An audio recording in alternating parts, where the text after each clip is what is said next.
Stop over-explaining yourself, why it signals weakness and how powerful people communicate with confidence. Introduction. The hidden habit that destroys authority. There is a behavior so common that millions of people do it every day without realizing the damage it causes.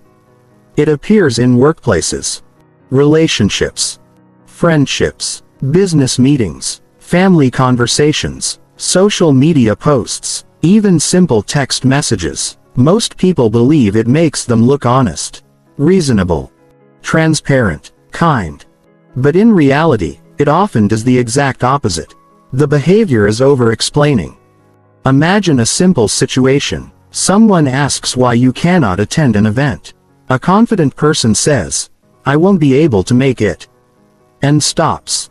An over-explainer says, "I won't be able to make it because I have a lot going on right now, and honestly I've been feeling exhausted lately, plus I promised someone else I'd help them, and I really wanted to come but..." The explanation continues. And continues.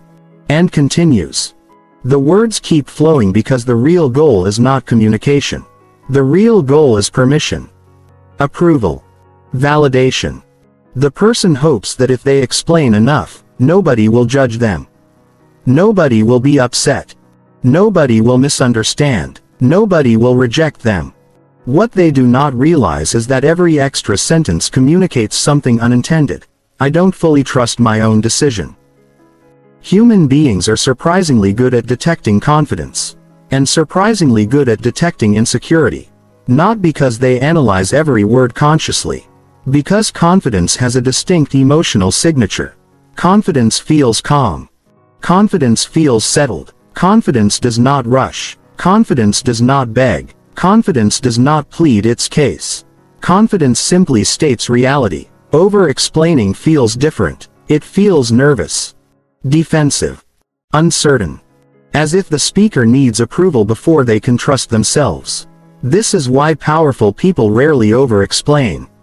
They understand a principle that changes everything. The more you try to convince people of your value, the less valuable you appear. Think about truly confident individuals you have met. They do not spend hours defending every choice. They do not justify every boundary. They do not write essays explaining every decision. They communicate clearly, briefly, directly. Then they move on. This does not mean they are rude, cold, or arrogant. It means they trust themselves. And self-trust changes the way people communicate. When you trust yourself, you do not feel compelled to convince everyone else. When you trust yourself, disagreement becomes less threatening. When you trust yourself, misunderstanding becomes more tolerable.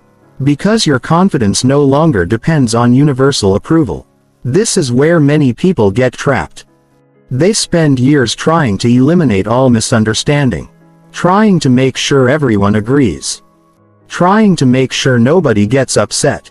Trying to make sure every decision is perfectly justified. The result is exhaustion. Because the goal is impossible. No matter how much you explain, some people will still misunderstand you.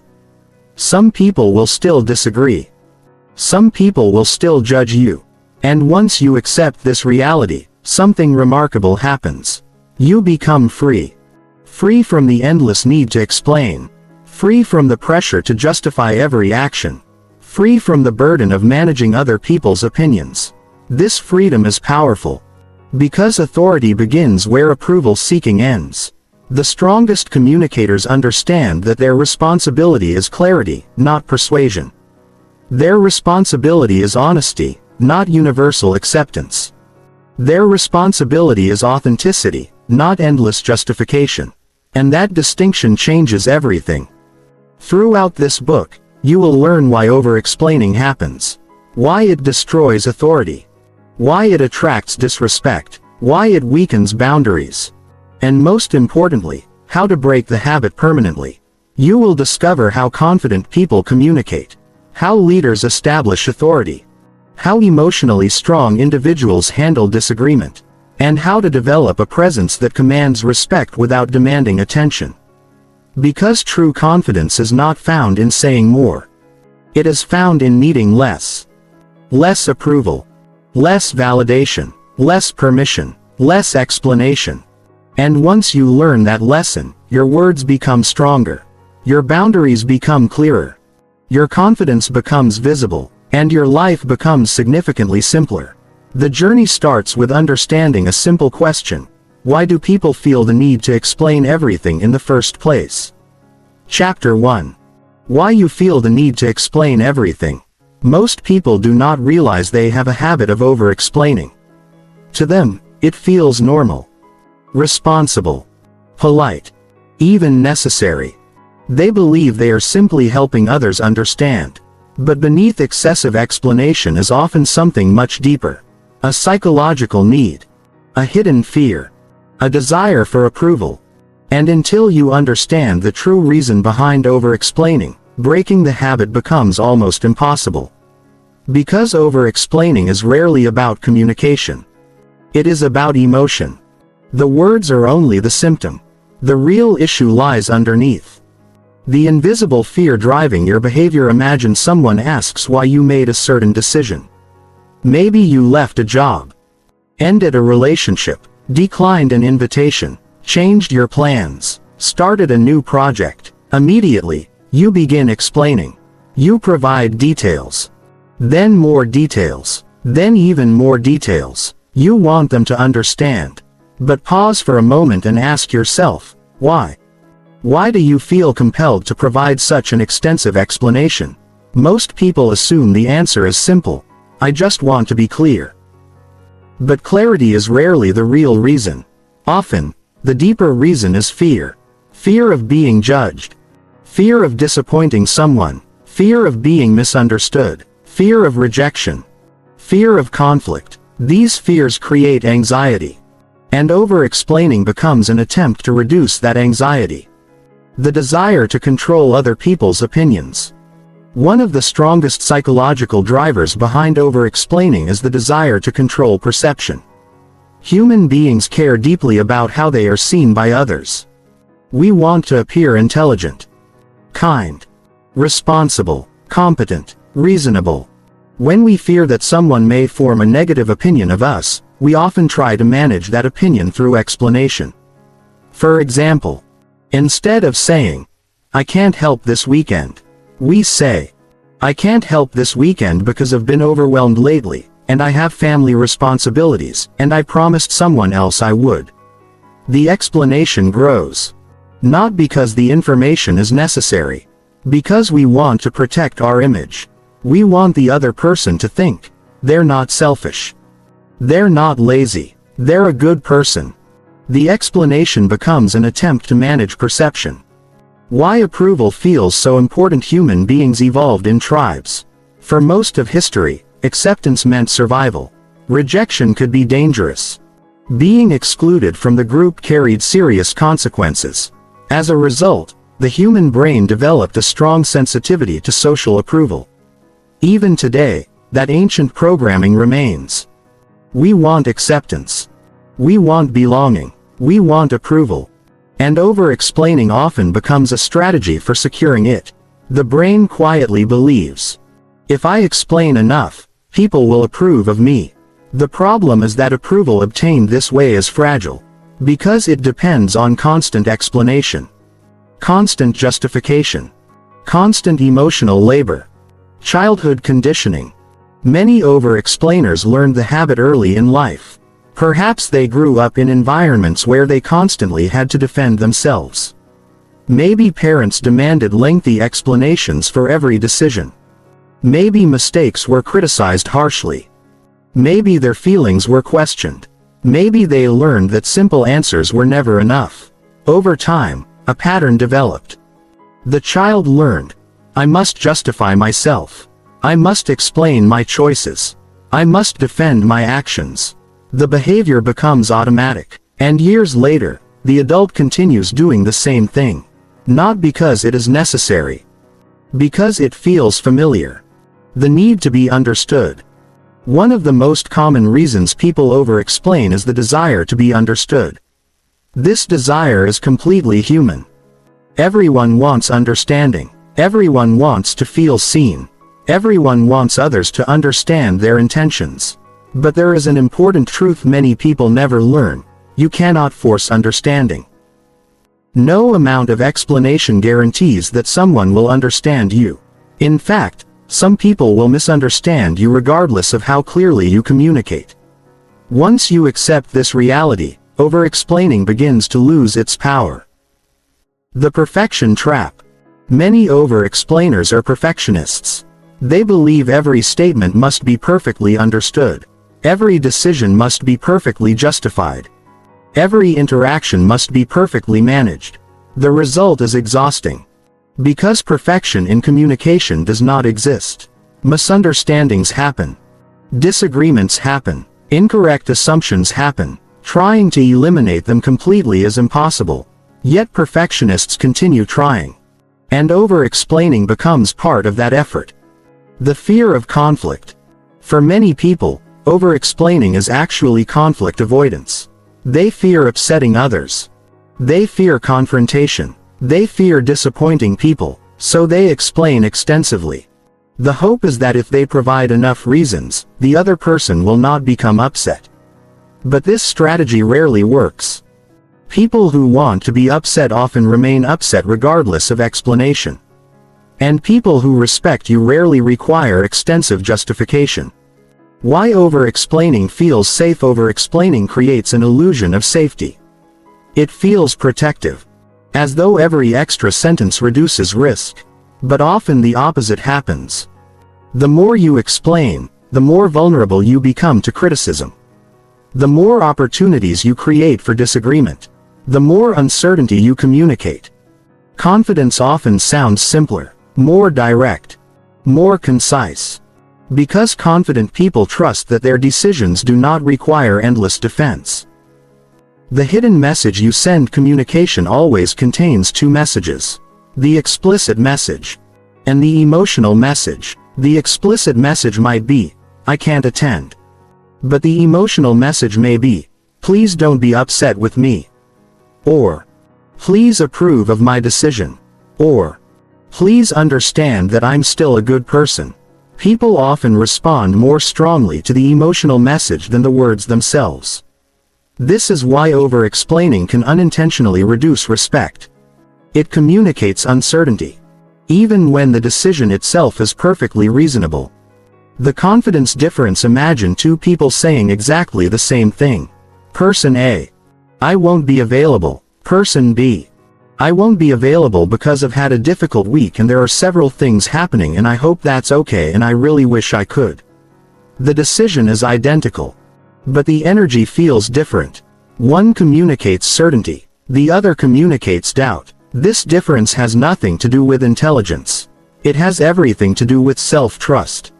Why self-trust changes everything. People who trust themselves communicate differently. They do not feel compelled to justify every choice. Not because they are insensitive. Because they accept responsibility for their own decisions. They understand that not everyone will agree. And they are comfortable with that reality. Self-trust eliminates much of the emotional pressure that fuels over-explaining. Because once you trust yourself, other people's approval becomes less necessary. The approval addiction. Many people are not simply seeking approval. They are addicted to it. Approval provides emotional relief. Someone agrees. Someone understands. Someone validates. And the brain rewards that experience. Over time, the person becomes dependent on external validation. They explain more, seek reassurance more, need agreement more. The cycle continues. Breaking the cycle requires learning a new source of validation: yourself. The cost of constant explanation. Over-explaining appears harmless, but the long-term costs are significant. It weakens authority, reduces confidence, creates emotional exhaustion, encourages people-pleasing, makes boundaries harder to maintain, and often attracts individuals who expect constant justification. The habit slowly teaches others that your decisions are negotiable, that every no can be debated, that every boundary requires approval. The first step toward change. The first step is awareness. Notice when you explain beyond what is necessary. Notice when you justify simple decisions. Notice when you seek permission rather than communicate. Notice when fear drives the conversation. You do not need to stop immediately. Simply notice. Because awareness always comes before change. The truth about strong communication is not about saying more. It is about saying enough. Enough to communicate clearly. Enough to communicate respectfully. Enough to communicate honestly. And then stopping. No unnecessary defense. No endless justification. No desperate search for approval. Just clarity. Confidence. And self-respect. Chapter 2. The psychology of approval seeking. Every habit has a reward. If a behavior continues for years, it is because something inside us benefits from it. Over-explaining is no exception. On the surface, it looks like communication. But underneath, it is often a search. A search for acceptance. Validation. Reassurance. Approval. This chapter explores the hidden psychological force behind over-explaining, the need for approval. Because once you understand how approval seeking works, you begin to see why it quietly controls so many decisions, conversations, and relationships.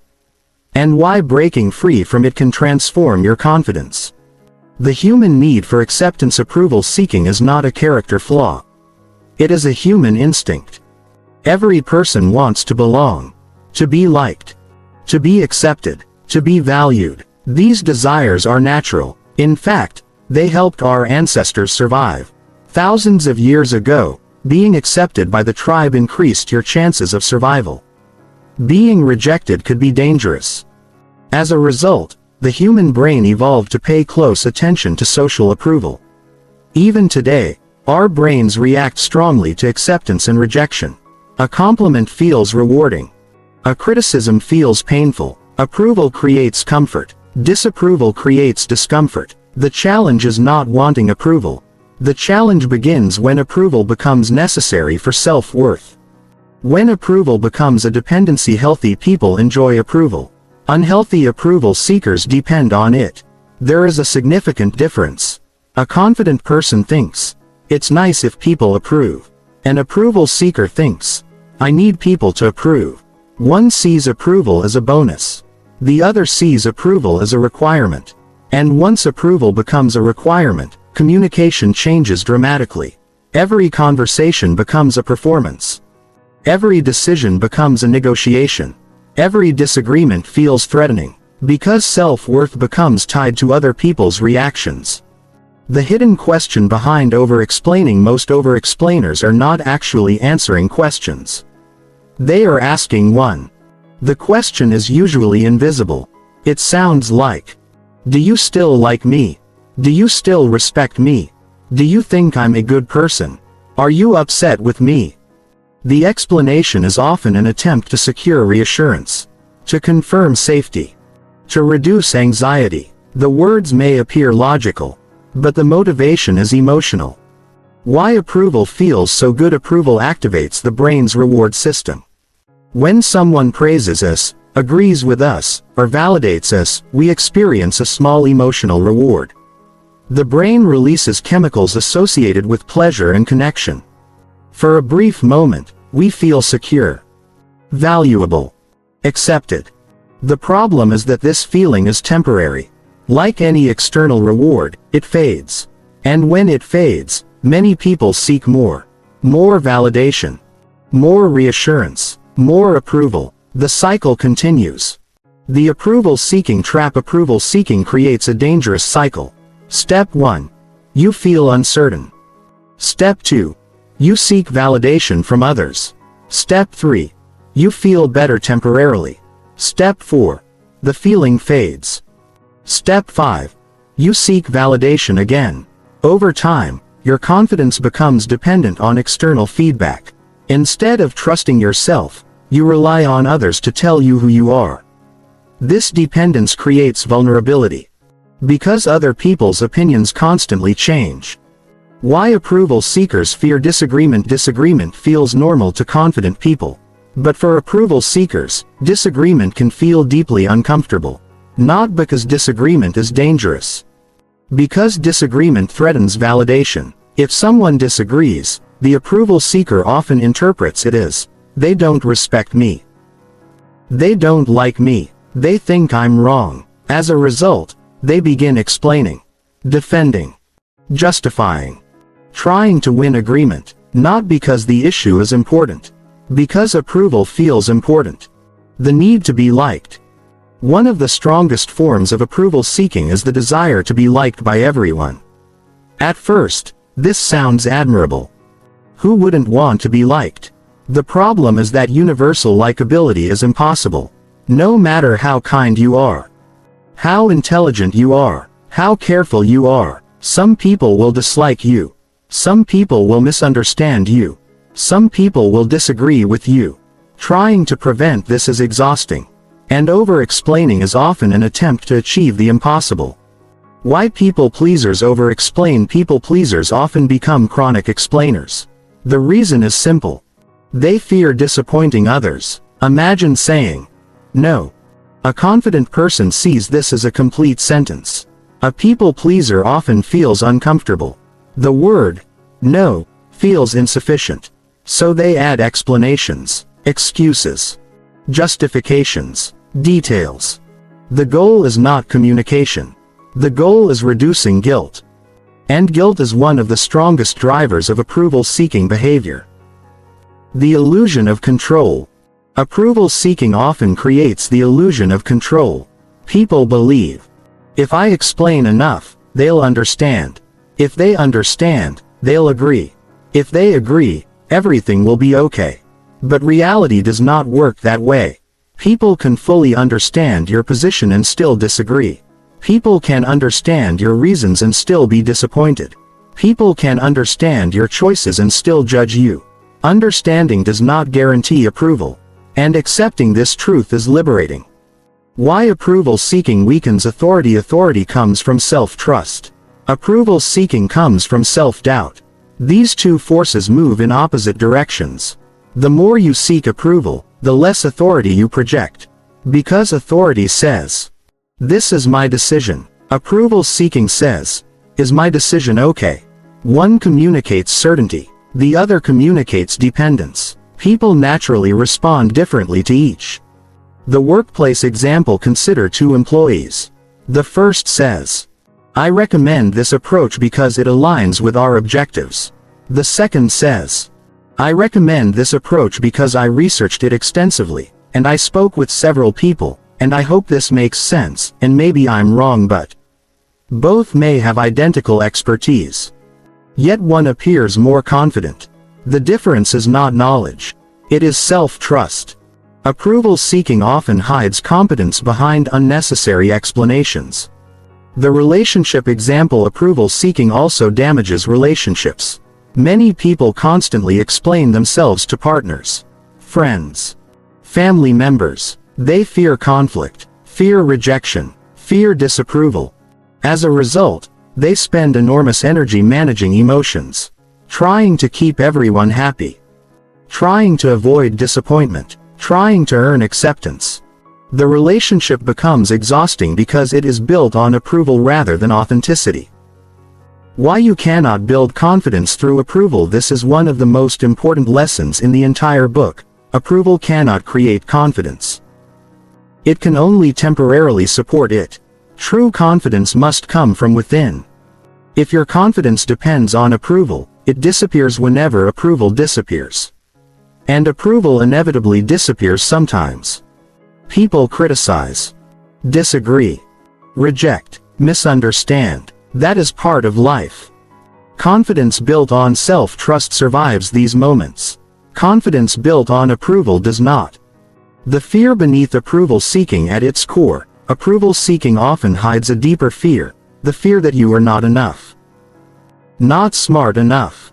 Not attractive enough. Not successful enough. Not worthy enough. If you secretly doubt your value, approval becomes addictive. Because other people temporarily fill the gap. But only temporarily. The deeper solution is addressing the belief itself. Learning to trust your worth without constant external confirmation. The beginning of freedom. Freedom begins when you stop asking, how do I make everyone approve of me? And start asking, how do I remain true to myself even when some people don't approve? That question changes everything. Because it shifts power back to you. Instead of managing perceptions, you focus on integrity. Instead of chasing validation, you build self-respect. Instead of earning approval, you develop self-trust. The approval detox. Breaking approval seeking is similar to breaking any dependency. At first, it feels uncomfortable. You say less, explain less, justify less, and anxiety appears. The mind asks, what if they misunderstand? What if they disagree? What if they don't like me? Over time, something remarkable happens. You survive. The feared catastrophe never arrives. And your confidence grows. Not because everyone approves. Because you learn you do not need everyone to approve. The real source of confidence is not believing everyone will like you. Confidence is knowing you'll be okay if they don't. Confidence is not convincing everyone. Confidence is trusting yourself. Confidence is not avoiding rejection. Confidence is accepting that rejection is sometimes unavoidable. And this mindset dramatically reduces the need to over-explain. Because once you trust yourself, you no longer need constant reassurance from others. Chapter 3. How over-explaining destroys respect. Most people over-explain because they want to be understood. Some do it because they want to be liked. Others do it because they want to avoid conflict. Their intentions are usually good. Yet the result is often the opposite of what they expect. Instead of gaining respect, they lose it. Instead of appearing confident, they appear uncertain. Instead of strengthening their position, they weaken it. This happens because communication is not judged only by the content of what you say. It is also judged by the emotional signals beneath your words. And over-explaining sends signals that most people never realize they are communicating. Respect is not given for effort. One of the hardest truths to accept is this: people do not automatically respect you because you try harder to explain yourself. In fact, excessive effort can sometimes reduce respect. Imagine two people making the same decision. The first person says, "I've decided to move in a different direction." The second person spends 15 minutes explaining why the decision was made, why it was necessary, why nobody should be upset, and why everyone should understand. Who appears more certain? Who appears more confident? Usually the first person. Because certainty requires fewer words than insecurity. The hidden language of confidence. Human beings constantly read emotional cues. Most of this happens subconsciously. People notice tone of voice, pace of speech, body language, eye contact, hesitation, confidence.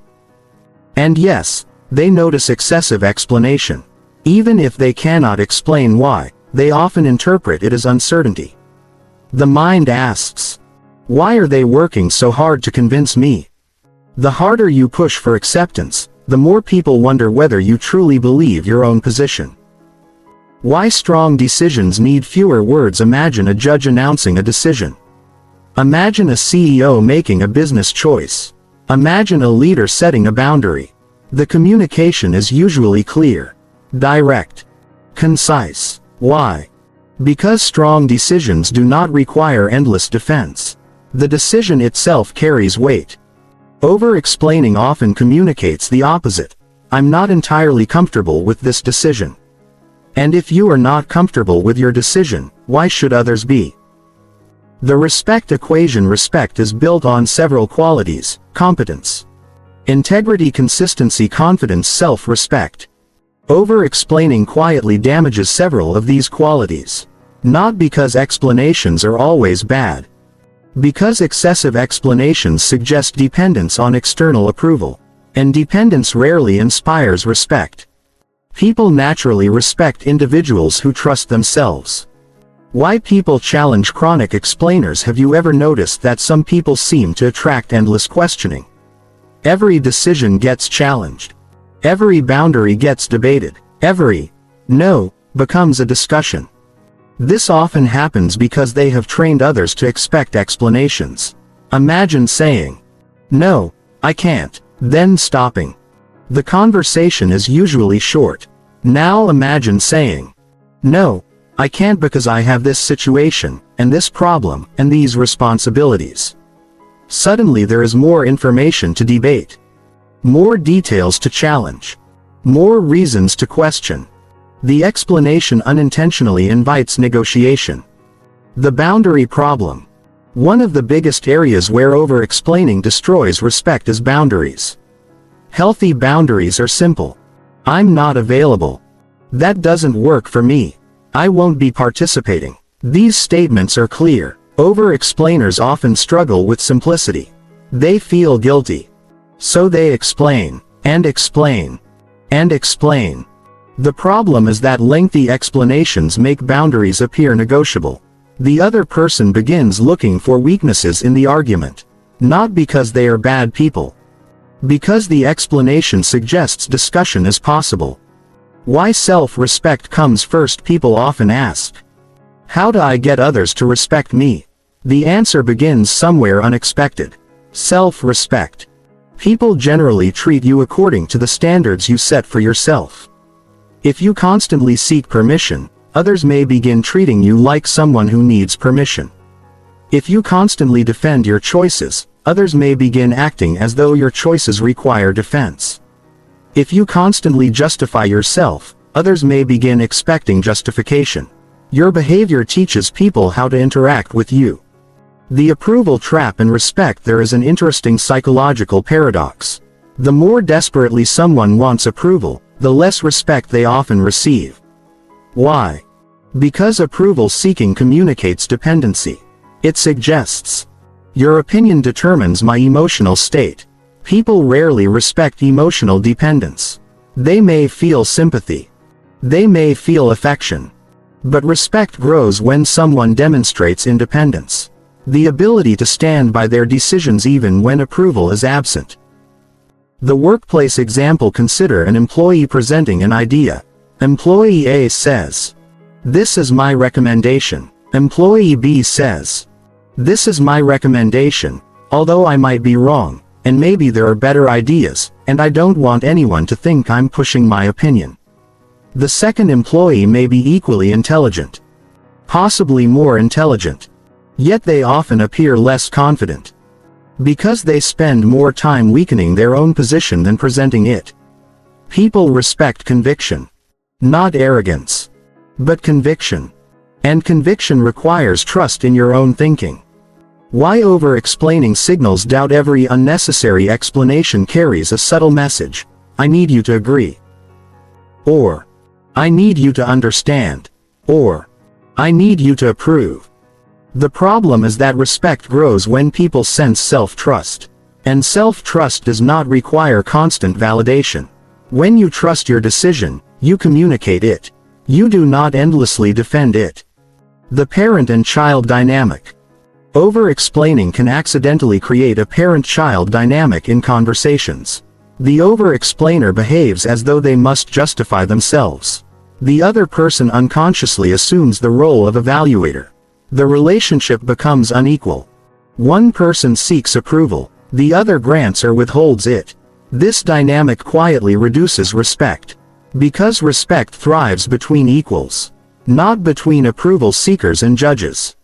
Why silence often creates more respect? Many people fear silence. They rush to fill every gap. But silence often communicates confidence. When you make a statement and remain comfortable afterward, people sense certainty. You appear settled, grounded, confident. Not because you are speaking less. Because you are demonstrating trust in your own position. Silence often says, I've said what needed to be said. And that message carries weight. The difference between explaining and defending. There is nothing wrong with explaining. Healthy communication requires explanation. The problem arises when explanation becomes defense. Explanation informs. Defense seeks permission. Explanation clarifies. Defense pleads. Explanation serves communication. Defense serves insecurity. Learning the difference is essential. Why powerful people don't rush to defend themselves? Powerful people understand something important. Not every accusation deserves a response. Not every misunderstanding requires correction. Not every criticism requires defense. This does not mean they ignore reality. It means they choose their battles carefully. They understand that constant defense often strengthens attacks rather than weakening them. And they refuse to spend their lives proving themselves to everyone. Respect and emotional stability. People respect emotional stability. They trust those who remain composed under pressure. Over-explaining often emerges from emotional discomfort, anxiety, fear, guilt. The explanation becomes an attempt to reduce those emotions. But the more emotionally stable person tolerates discomfort, they can survive disapproval, misunderstanding, criticism. And because they can survive those experiences, they communicate with greater confidence. The cost of seeking universal approval. Many over-explainers secretly pursue an impossible goal: universal approval. They want everyone to understand, everyone to agree, everyone to approve, everyone to like them. The problem is obvious. No human being has ever achieved this. Not leaders. Not celebrities. Not saints. Not geniuses. Nobody. The pursuit itself guarantees frustration, and often leads to endless explanations. The confidence shift. The moment respect begins increasing is often the moment you stop trying so hard to earn it. You stop defending every decision. Stop explaining every boundary. Stop justifying every preference. You become comfortable saying, "This is my choice," and leaving it there, not because you are stubborn, because you trust yourself. And self-trust is visible. People can feel it. The freedom of letting people think what they want. One of the most liberating realizations in life is this: people are going to form opinions anyway. Some will admire you. Some will misunderstand you. Some will disagree with you. Some will criticize you. No amount of explanation can completely control this. Once you accept that reality, you stop spending energy managing perceptions and start focusing on living authentically. Chapter 4. The fear of being misunderstood. One of the deepest reasons people over-explain has nothing to do with approval. Nothing to do with intelligence. Nothing to do with communication skills. It comes from a fear that lives quietly beneath the surface, the fear of being misunderstood. This fear is powerful. Powerful enough to make people talk long after their point has been made. Powerful enough to make them explain the same idea 5 different ways. Powerful enough to make them defend decisions nobody was questioning in the first place. Because many people carry an unspoken belief: if people misunderstand me, something bad will happen. And so they explain. And explain. And explain. Trying desperately to prevent misunderstanding before it occurs. But the truth is more complicated than that. Why being understood feels so important. Every human being wants to feel understood. It is one of our deepest emotional needs. To be seen accurately. To have our intentions recognized. To feel that someone truly understands who we are. When this happens, we feel connected, safe, valued, accepted. The experience is deeply rewarding. This is why misunderstanding feels painful. It threatens connection. And because humans value connection, we naturally try to avoid being misunderstood. The emotional pain of misunderstanding. Think about a time when someone completely misunderstood your intentions. Perhaps you tried to help and were accused of selfishness. Perhaps you set a boundary and were called rude. Perhaps you made a difficult decision and were judged unfairly. The frustration probably felt intense. Not because of the event itself. Because you knew the story inside your head. You knew your reasons, your intentions, your motives. And it felt unfair that someone else could not see them. This emotional discomfort often becomes the fuel for over-explaining. The quest for perfect understanding. Many people unconsciously pursue a goal that is impossible: perfect understanding. They want everyone to see them exactly as they see themselves. To understand every decision, every motive, every feeling, every intention. The problem is obvious. Human beings cannot read minds. No matter how clearly you communicate, people still interpret your words through their own experiences, their beliefs, their assumptions, their biases. Perfect understanding is impossible, yet many people spend years chasing it. Why more words don't always create more understanding? One of the greatest communication myths is this: if I explain more, people will understand better. Sometimes that's true. Often it isn't. In many situations, extra explanation creates confusion. The core message becomes buried beneath unnecessary details. The listener loses focus. The conversation becomes complicated. Ironically, trying harder to be understood can sometimes make understanding less likely. Clarity usually beats quantity. The fear beneath the fear. If you look closely, the fear of being misunderstood often hides another fear: the fear of being judged unfairly. Many people do not actually fear misunderstanding itself. They fear the consequences they associate with it. For example, if they misunderstand me, they'll think I'm selfish. If they misunderstand me, they'll think I'm incompetent. If they misunderstand me, they'll reject me. The explanation becomes an attempt to prevent these imagined outcomes. Why some people need everyone to understand. Certain individuals feel an almost overwhelming need to be understood by everyone. This often develops because their self-worth depends heavily on external perception. They believe, if people misunderstand me, my value decreases. As a result, they constantly manage impressions, correct assumptions, clarify intentions, defend motives. The effort becomes exhausting, because controlling perception is impossible. The reality nobody wants to hear. Here is one of the most important truths in this book: some people will misunderstand you no matter how clearly you communicate. Read that again. Some people will misunderstand you no matter how carefully you explain. No matter how honest you are. No matter how thoughtful you are. No matter how much effort you invest. Why? Because understanding depends on two people, not one. You control your communication. You do not control their interpretation. The need to let go. Many over-explainers carry an enormous burden. They feel responsible for other people's interpretations.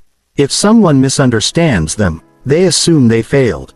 If someone disagrees, they assume they communicated poorly.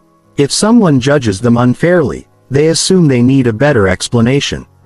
This mindset creates endless pressure, because it assigns responsibility where none exists. You are responsible for communicating clearly. You are not responsible for controlling every conclusion another person reaches.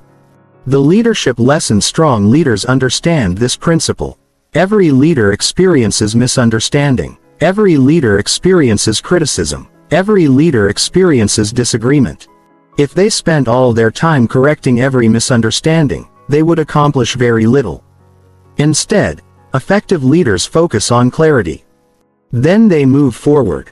They accept that universal understanding is impossible, and that acceptance gives them freedom. The relationship trap. The fear of being misunderstood often damages relationships. Imagine a couple having an argument. One partner says something simple. The other responds with 10 minutes of explanation. Not because the point requires 10 minutes. Because they fear being misunderstood. The conversation becomes heavier, longer, more exhausting. Over time, both people become frustrated. The issue is no longer the disagreement. The issue is the endless need to justify every feeling. Why misunderstanding is part of life. Many people treat misunderstanding as a problem to eliminate. In reality, it is a normal part of human interaction. Every person sees the world differently. Different experiences. Different values. Different perspectives. Misunderstanding is not evidence of failure. It is evidence that human beings are unique. Once you accept this, your relationship with communication changes. The confidence to be misunderstood. One of the strongest signs of confidence is the ability to tolerate misunderstanding. Not because you enjoy it. Because you understand it is unavoidable. Confident people communicate clearly. Then they accept that some people will still interpret things differently. They do not spend endless energy chasing perfect understanding. They focus on integrity instead. Integrity versus image. This distinction is crucial. Integrity asks, am I being honest? Image asks, what does everyone think of me? Over-explainers often become trapped in image management. They want every perception corrected, every misunderstanding resolved, every assumption challenged. The result is emotional exhaustion. People with strong integrity focus on something simpler: speaking truthfully, acting consistently, and allowing others to form their own conclusions. Why silence can be more powerful. Sometimes the strongest response to misunderstanding is silence. Not because silence guarantees understanding. Because silence demonstrates confidence. Imagine someone misinterprets your decision. You explain once, clearly, respectfully, then stop. The silence communicates, I've shared my truth. I don't need to convince you. I trust my position. This is very different from endless defense. The freedom of acceptance. At some point, every confident person learns a difficult lesson: not everyone will understand them. Some people will see only fragments. Some will misjudge intentions. Some will create stories that have little connection to reality. And that's okay. Because confidence is not built on being perfectly understood. Confidence is built on knowing who you are. Why self-knowledge matters more. The more clearly you understand yourself, the less dependent you become on other people's understanding. You know your intentions, your values, your principles, your reasons. That knowledge creates stability, and stability reduces the urge to over-explain, because you no longer need constant confirmation from the outside world. The shift from control to trust. Over-explaining is often an attempt to control. Control perceptions. Control opinions. Control interpretations. The healthier alternative is trust. Trust that you have communicated clearly. Trust that reasonable people will understand enough. Trust that not everyone needs to agree. Trust that misunderstanding is survivable. This shift changes everything. The courage to let go. Ultimately, overcoming the fear of being misunderstood requires courage. The courage to speak clearly without over-defending. The courage to accept disagreement. The courage to tolerate incorrect assumptions. The courage to stop managing every opinion. Because the moment you stop trying to control every perception is the moment you begin experiencing real freedom.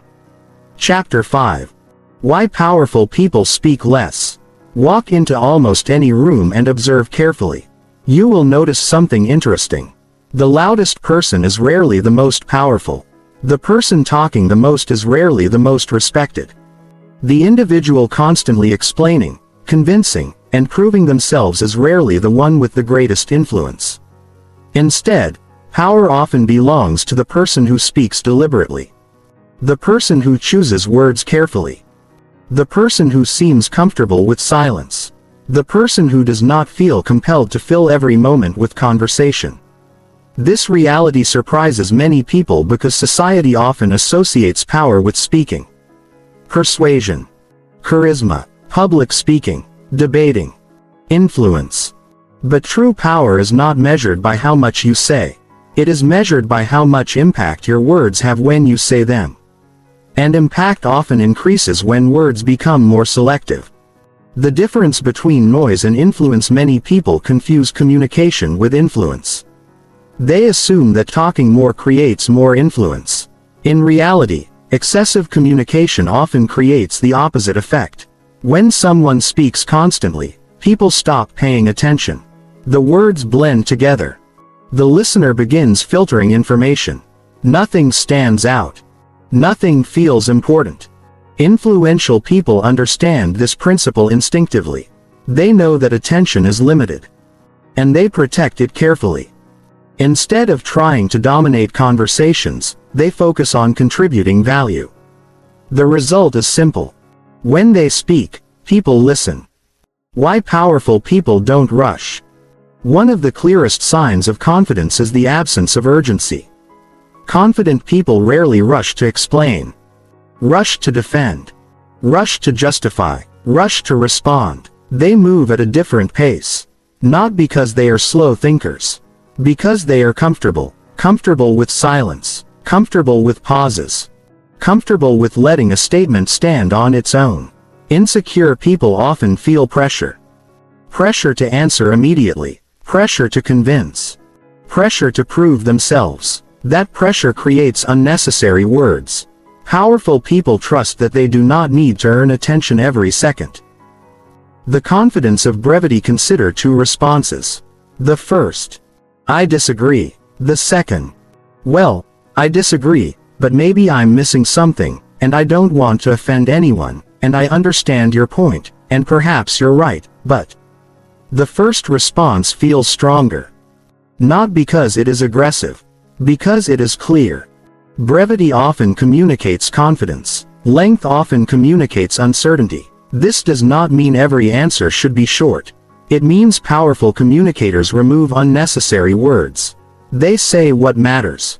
Then stop.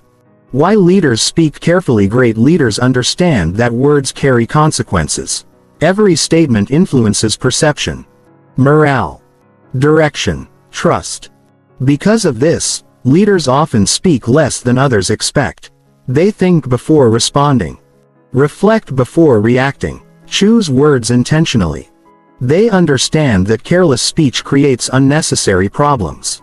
And unnecessary speech often becomes careless speech. The less frequently you speak, the more likely you are to choose your words wisely. The power of observation. People who talk constantly miss important information. They are too busy expressing themselves. Too busy explaining. Too busy filling silence. Powerful people often gain an advantage because they observe. They notice patterns, emotions, motivations, reactions, details. They learn while others perform. And information is power. Every moment spent listening is a moment spent gathering information. Every moment spent talking is a moment spent revealing information. The most effective communicators understand this balance. Why silence creates authority. Authority often comes from certainty. And certainty rarely feels noisy. Imagine a surgeon before a difficult operation. A military commander during a crisis. A CEO during an important announcement. Would constant talking inspire confidence? Probably not. People look for calmness, clarity, composure. Silence contributes to all three. It creates the impression of control.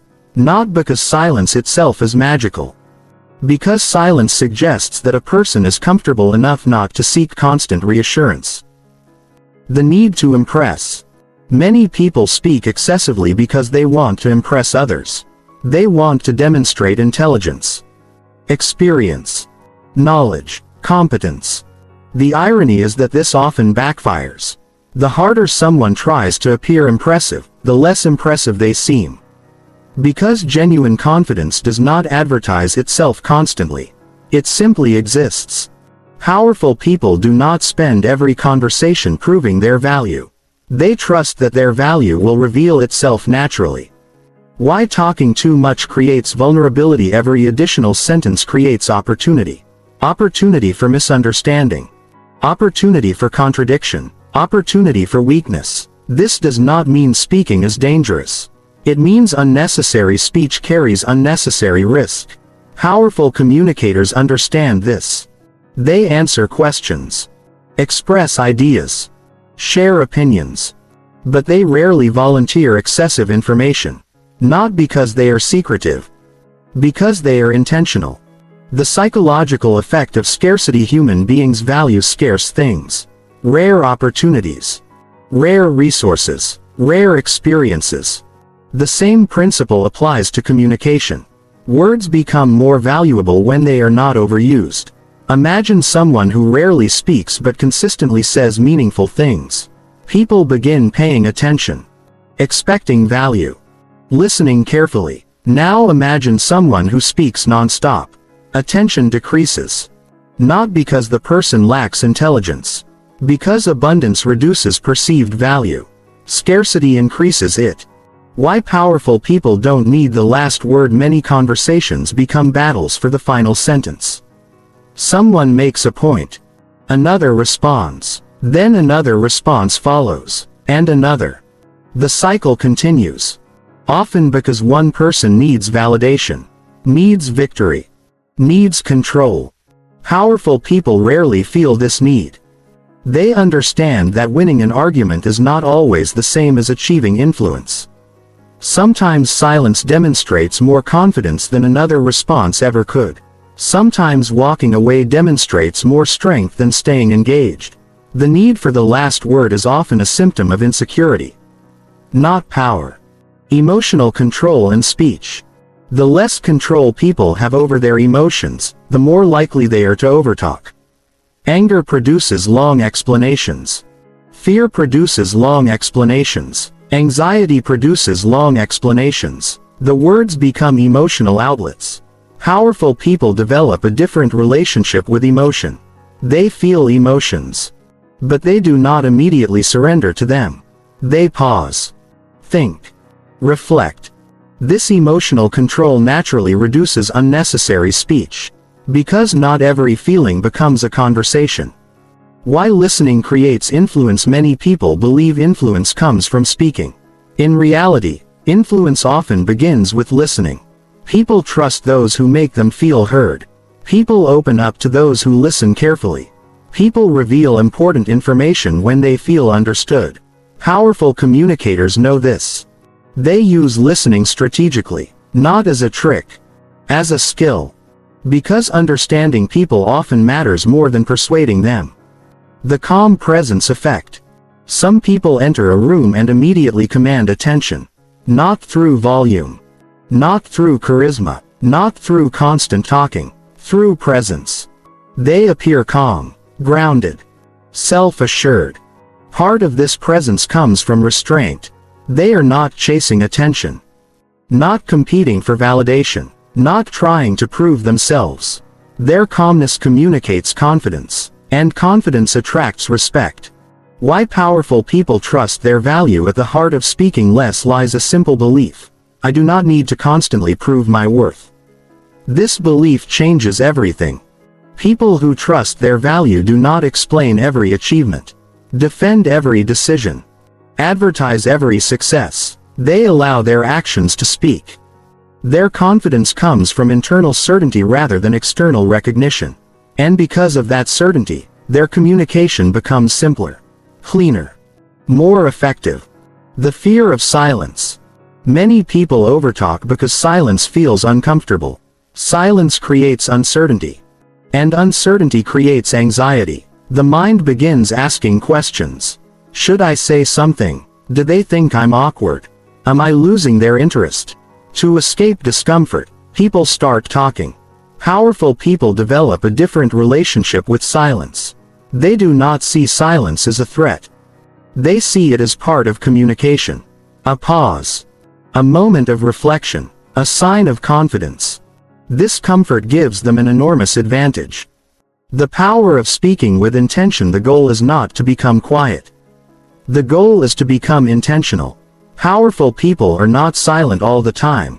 They speak when necessary. Speak when valuable. Speak when their words serve a purpose. What they avoid is unnecessary communication. Words that exist only to seek approval, gain validation, reduce anxiety, or fill silence. Their communication is purposeful, and purpose creates power. There is a reason powerful people often appear calm while everyone else is rushing to speak. They understand something that many people spend years learning. Influence is not created by the number of words you use. It is created by the quality of the words you choose. The strongest communicators do not speak less because they have less to say. They speak less because they know exactly what matters. And when every word carries purpose, every word carries weight. That weight becomes authority. That authority becomes influence. And that influence is often impossible to achieve through endless explanation. Chapter 6. The confidence of short answers. Most people believe confidence sounds impressive. They imagine confident people delivering long speeches. presenting perfect arguments, providing detailed explanations, always knowing exactly what to say. But real confidence often sounds much simpler. Sometimes confidence sounds like, no. Sometimes it sounds like, I disagree. Or, that doesn't work for me. Or, I've made my decision. No lengthy explanation. No emotional defense. No attempt to convince everyone. Just clarity. And clarity is one of the strongest signals of confidence a person can communicate. The problem is that many people have spent their entire lives learning the opposite. They have learned that every answer requires justification. Every decision requires explanation.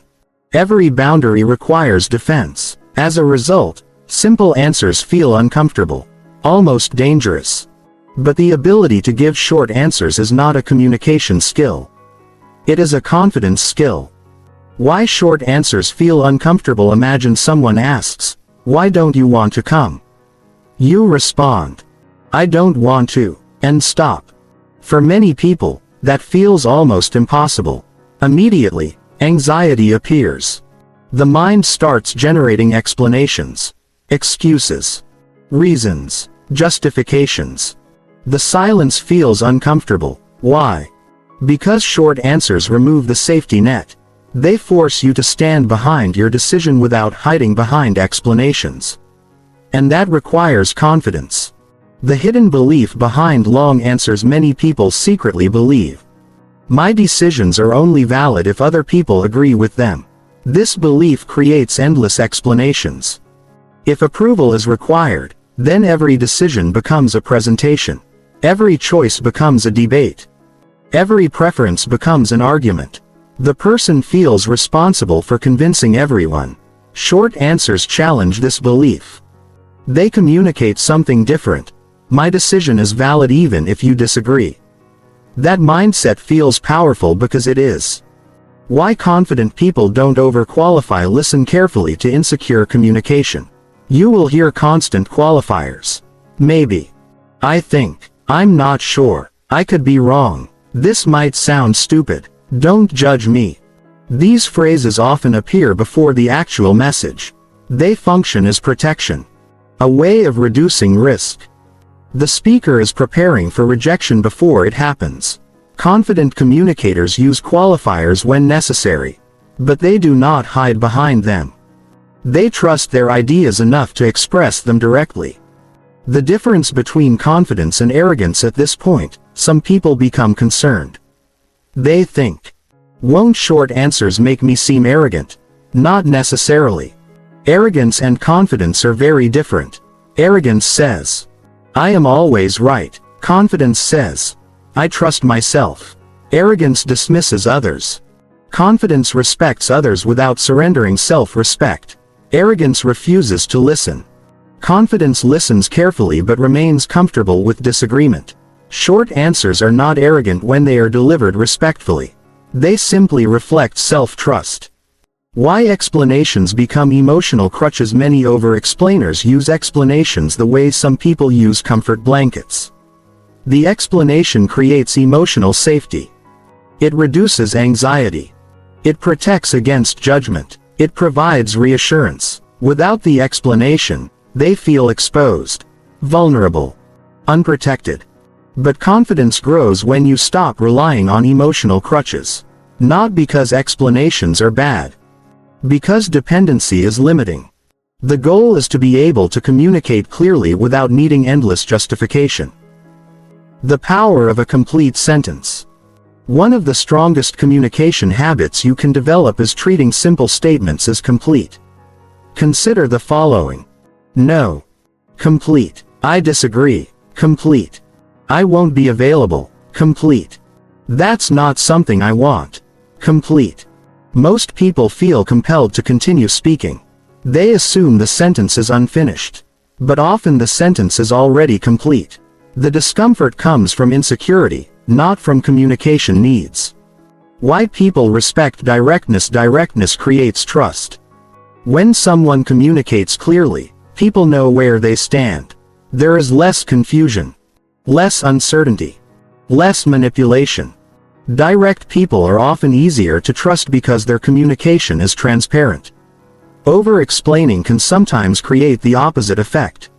The listener begins wondering, why are they trying so hard? Why are there so many details? What are they worried about? Clarity feels stronger than complexity. The fear of disappointing people. One reason people avoid short answers is that they fear disappointment. Imagine declining a request. A short answer forces you to accept that the other person may feel disappointed. Many people struggle with this.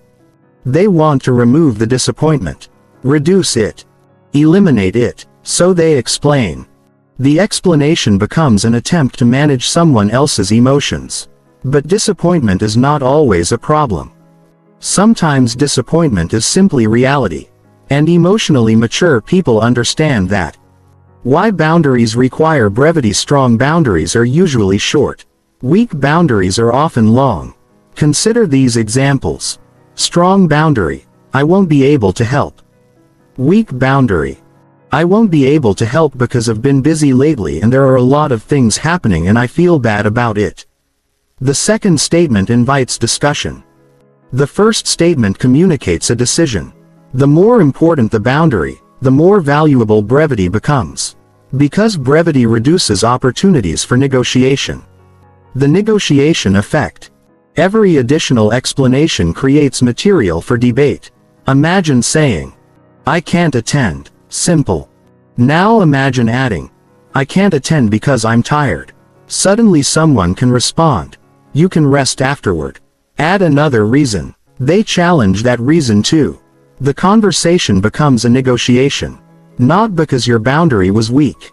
Because your explanation created openings. Short answers often close those openings. Why leaders use clear language. Leaders are often required to make difficult decisions. If they explained every decision endlessly, they would spend their lives defending themselves. Instead, effective leaders focus on clarity. They explain what is necessary. Then move forward. This does not mean they ignore questions. It means they avoid becoming trapped in endless justification. Leadership requires decisiveness. And decisiveness requires comfort with concise communication. The relationship between self-trust and brevity. Short answers become easier as self-trust grows. Because self-trust removes the need for constant reassurance. You stop asking, do you approve? Do you understand? Are you okay with this? And start saying, this is my decision. Not aggressively, not defensively, simply honestly. That shift transforms communication. Why silence strengthens short answers. Many people sabotage short answers by immediately filling the silence afterward. They say, no. Then panic. Then explain for 5 minutes. The real skill is not giving the short answer. The real skill is tolerating the silence afterward. Silence allows the answer to stand. Allows confidence to be visible. Allows self-respect to remain intact.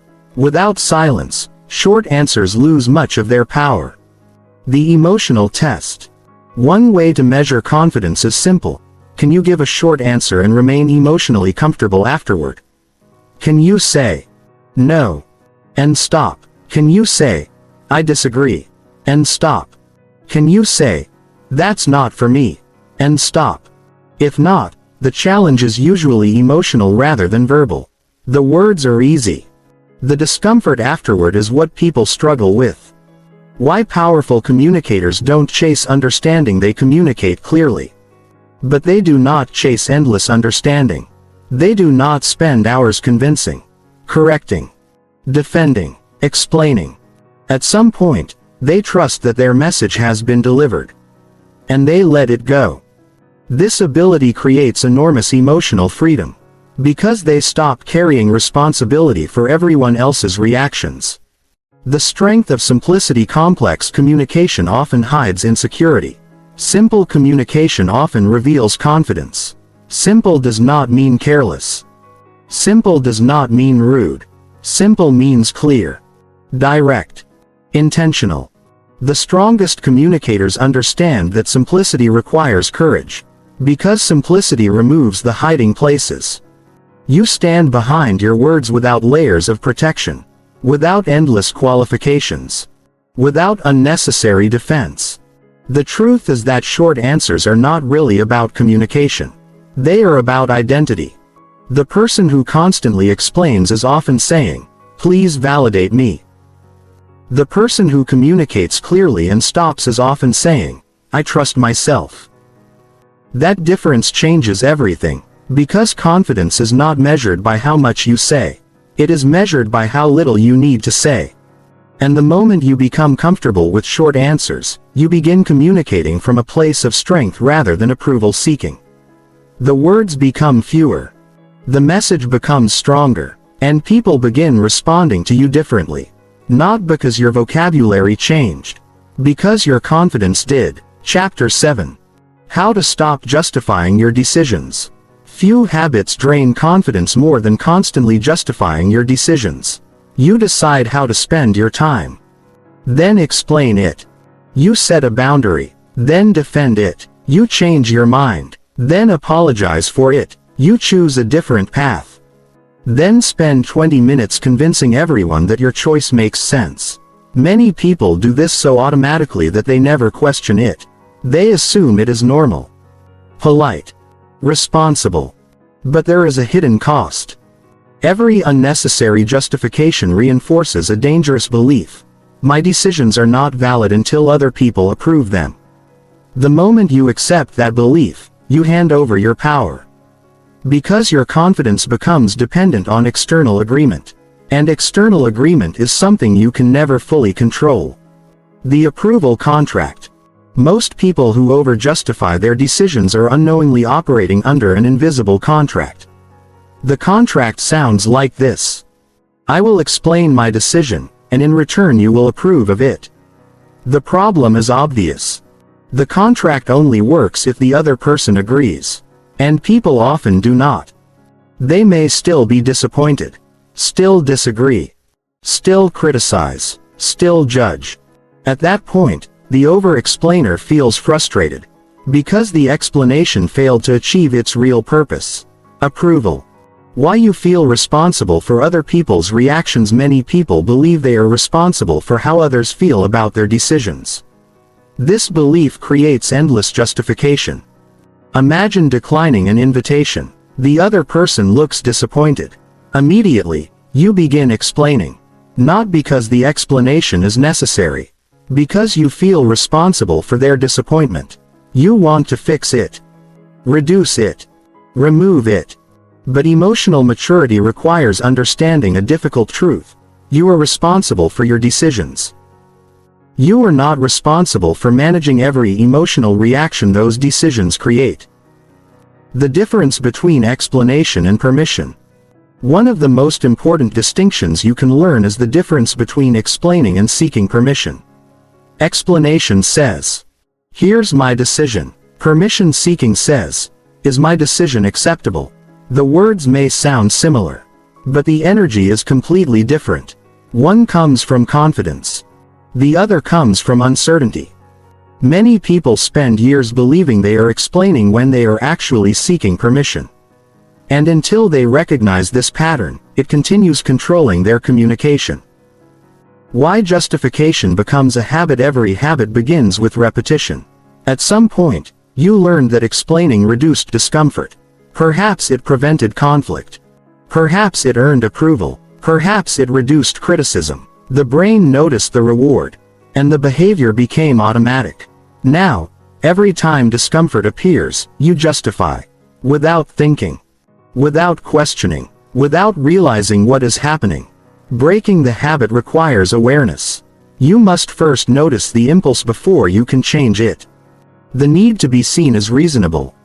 Many people justify themselves because they desperately want to be perceived as reasonable.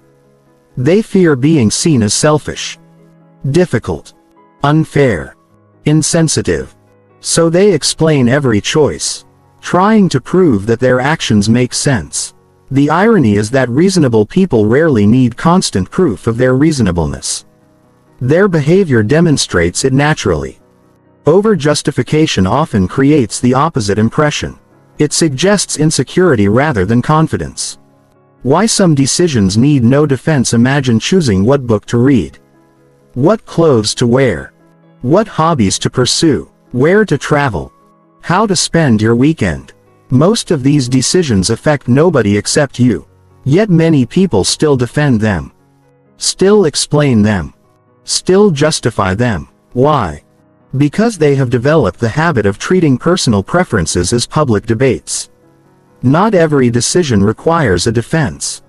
Some decisions require nothing more than ownership. The fear of disapproval. At the center of most justification lies fear. Not fear of being wrong. Fear of being disliked. Fear of disappointing someone. Fear of criticism. Fear of rejection. The justification becomes an attempt to protect yourself from these outcomes. But there is a problem. No explanation can guarantee approval. No amount of reasoning can eliminate criticism completely. No justification can prevent all disappointment. The protection is an illusion. Why confident people make peace with disapproval. One of the defining characteristics of confident people is their relationship with disapproval. They do not enjoy it, but they accept it.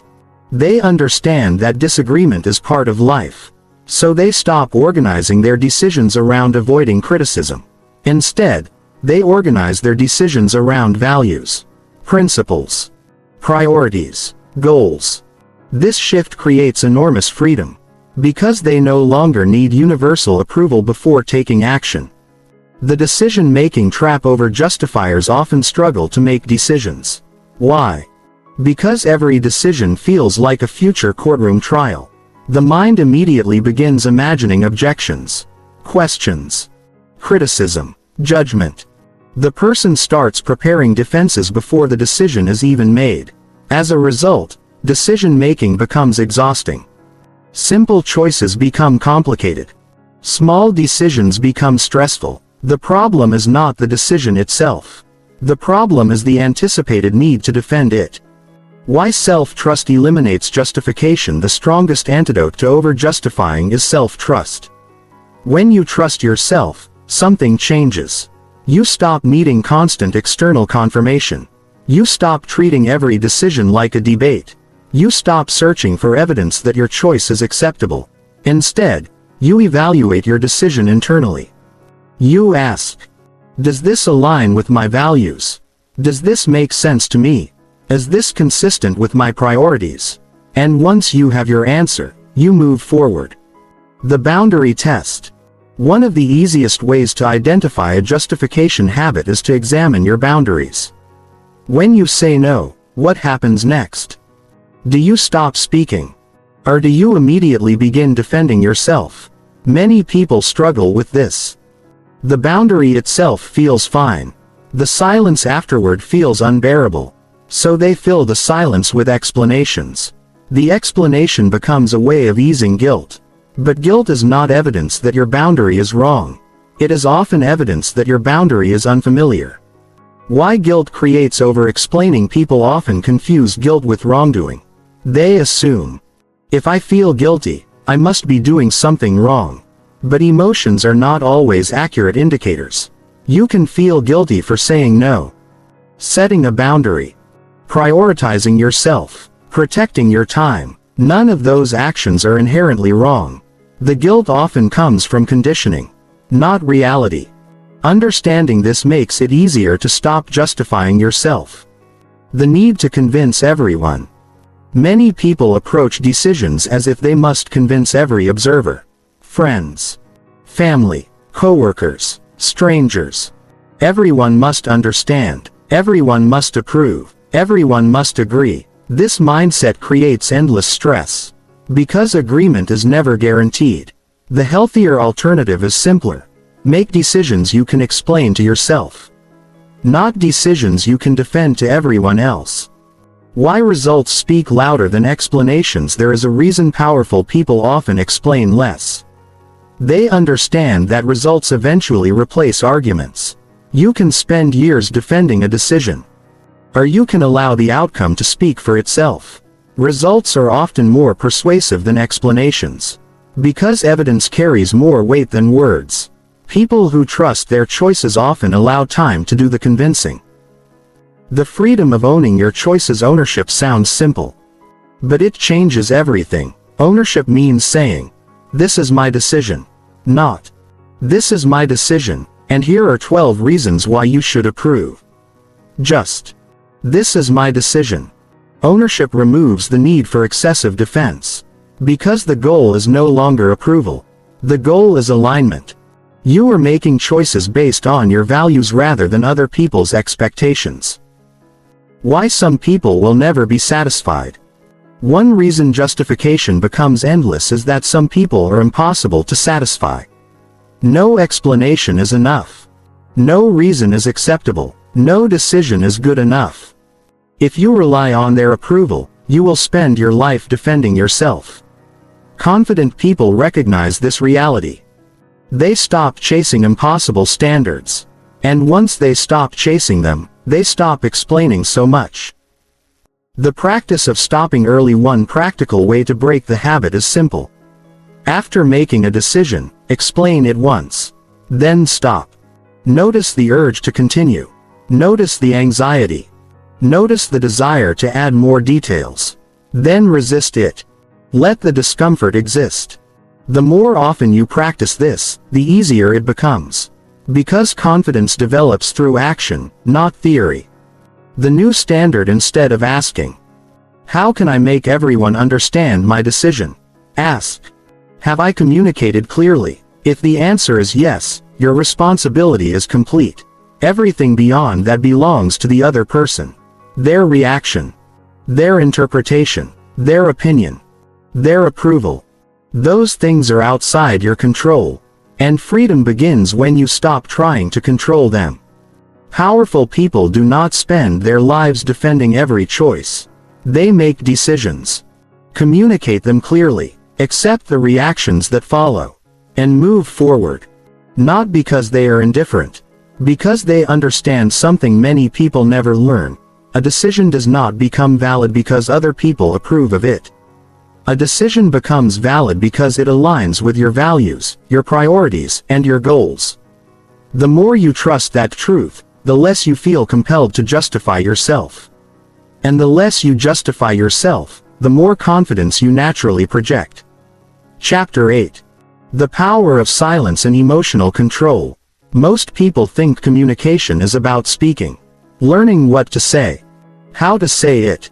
When to say it. How to persuade. How to influence. How to convince. But the most powerful communicators understand something deeper. Communication is just as much about what you do not say as what you do. And nowhere is this more obvious than in the relationship between silence and emotional control. The ability to remain silent when emotions demand a reaction is one of the strongest forms of power a person can develop. Not because silence is mysterious. Not because silence manipulates people. But because silence reveals mastery over yourself. And self-mastery is the foundation of confidence. Why most people react instead of respond. Think about the last time someone criticized you. Questioned your judgment. Doubted your intentions. Disagreed with your opinion. Perhaps they insulted you. Misunderstood you. Or challenged your authority. What happened inside you? Most likely, there was an emotional reaction. Anger. Frustration. Embarrassment. Defensiveness. The emotion appeared instantly. This is normal. The problem begins when people immediately act on that emotion. The criticism arrives. The defense begins. The explanation starts. The argument grows. The emotional reaction takes control. And once emotion takes control, communication often becomes weaker. The invisible battle. Every difficult conversation contains two battles. The external battle. And the internal battle. The external battle involves words. Opinions. Disagreements. Arguments. The internal battle involves emotions. Fear. Ego. Insecurity. Anger. Pride. The mistake most people make is focusing entirely on the external battle while losing the internal one. Powerful people reverse this. They focus first on mastering themselves. Because once the internal battle is won, the external battle becomes much easier. Why silence feels so difficult. Silence becomes difficult when emotions become intense. When someone attacks your character, silence feels uncomfortable. When someone accuses you unfairly, silence feels impossible. When someone challenges your decisions, silence feels dangerous. The mind immediately demands action. It wants to defend, correct, explain, convince, fight back. Silence interrupts this pattern, and because it interrupts the pattern, it feels uncomfortable. At least initially. The pause that changes everything. There is a small moment that separates emotional people from emotionally controlled people. A pause. That pause may only last a few seconds, but it changes everything. Within that pause, a choice becomes possible. Without the pause, reaction is automatic. With the pause, response becomes intentional. This is where emotional control begins. Not with suppressing emotions, not with pretending not to care, but with creating space between feeling and action. Why emotion creates over-explaining? Most over-explaining happens during emotional discomfort. The person feels attacked, misunderstood, rejected, judged. The explanation becomes an attempt to reduce that discomfort. But because the explanation comes from emotion, it often becomes excessive. The person is no longer communicating. They are regulating feelings through words. The conversation becomes less about clarity and more about emotional relief. The need to defend yourself. One of the strongest emotional impulses is self-defense. Human beings naturally want to protect their image, their reputation, their identity. When those things feel threatened, the instinct to defend becomes powerful. But not every threat requires a response. And not every criticism deserves your energy. Emotionally strong people understand this. They choose carefully. Because they know that constant defense often weakens authority rather than strengthening it. Why calmness creates power? Imagine two people in a disagreement. One becomes emotional, raises their voice, interrupts, explains endlessly. The other remains calm, speaks deliberately, pauses before responding. Who appears more confident? Usually the calmer person, not because they are necessarily right. Because emotional control creates the perception of strength.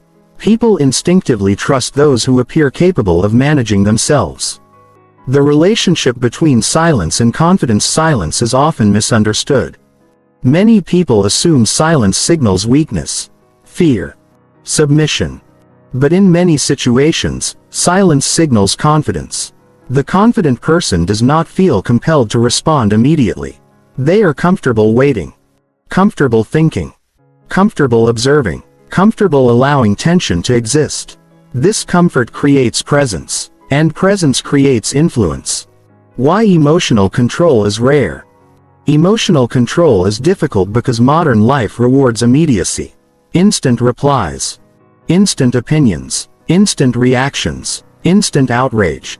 People are encouraged to react quickly. But wisdom rarely operates at high speed. Wisdom prefers reflection, patience, observation, deliberation. The ability to slow down has become a competitive advantage because so few people practice it. The strength of not explaining. Imagine someone challenges your decision.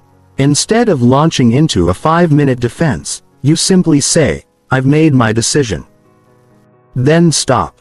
No anger, no hostility, no emotional explanation, just certainty. Many people struggle to do this. Not because the words are difficult. Because the silence afterward feels uncomfortable. But that silence is where confidence becomes visible. Why silence reveals character? When people cannot control their emotions, silence becomes impossible. They must react, must respond, must defend, must explain. Silence exposes emotional dependence. It reveals whether someone can tolerate discomfort without immediately escaping it. This is why silence often feels challenging. It forces you to confront your emotions directly, without distraction, without explanation, without defense.